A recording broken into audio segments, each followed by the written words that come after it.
Civil services లక్షలాది మంది కళ, లక్షలాది మంది పోటీ పడ్డ అదృష్టం వరించేది వందల్లోనే.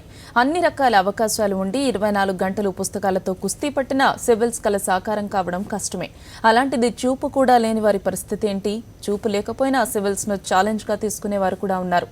విజువల్లీ ఛాలెంజ్డ్ అభ్యర్థుల కోసం హైదరాబాద్ లో ప్రత్యేకంగా ఏర్పాటు చేసిన సెంటర్లో తమ అదృష్టాన్ని పరీక్షించుకుంటున్నారు.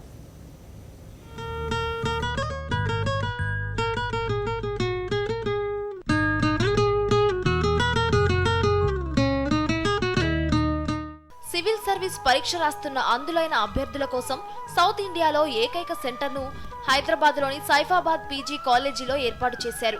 ఇవాళ జరిగిన సివిల్స్ ప్రిలిమ్స్ ఎగ్జామ్లో దక్షిణ భారతదేశంలోని వివిధ రాష్ట్రాలకు చెందిన 42 మంది పరీక్ష రాశారు. At least for past 10 years, this college was conducting the civil service preliminary examination for the physically challenged person. Because they are the physically challenged person, the UPSC has given very strict instruction to conduct the examination only on the ground floor. And this college has conducted this examination only on the ground floor, taking all the laboratories. అందులే అయిన అవకాశాల వేటలో తమ ఆత్మవిశ్వాసం ముందు ఎవరైనా బలాదూర్ అంటున్నారు.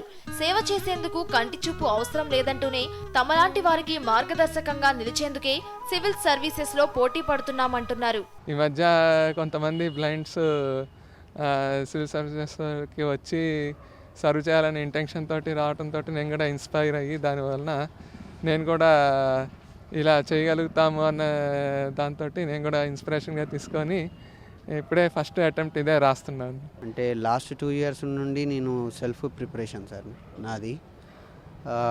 నేను government స్కీమ్స్కి apply చేయలేను, ఎందుకంటే నాతోని ఎప్పటికీ ఎవరైనా ఒకరు ఉండాల్సి వస్తుంది. సో నేను వెళ్ళి రాలేక ఇంట్లోనే మా తమ్ముడి హెల్ప్తోని ప్రిపేర్ అయ్యాను. గత ఏడాది నుంచి అంధ అభ్యర్థులకు పరీక్షలో అదనంగా 40 నిమిషాలు కేటాయించడం ఎంతో ఉపయుక్తంగా మారిందంటున్నారు. మెయిన్స్ కు సెలెక్ట్ అవుతామని ఆశాభావం వ్యక్తం చేస్తున్నారు. నేను తెలుగు మాస్టర్గా వర్క్ చేస్తున్నా కానీ నాకు చాలా హ్యాపీగా ఉంది. ఎందుకంటే ఏదో రూపంలో సమాజానికి ఎంతో కొంత ఉపయోగపడాలనేటువంటి ఆశతోటి నేను ఈ గోల్ ఎంచుకున్నాను. సెలెక్ట్ అవుతానేమో అని హోప్ ఉంది సార్, ఆశ అయితే ఉంది. కానీ సెకండ్ పేపర్ కొంచెం టఫ్గానే ఉంది సార్. ఫస్ట్ పేపర్ చాలా హ్యాపీగానే రాస్తే సెకండ్ పేపర్ కొంచెం టఫ్గా ఉంది.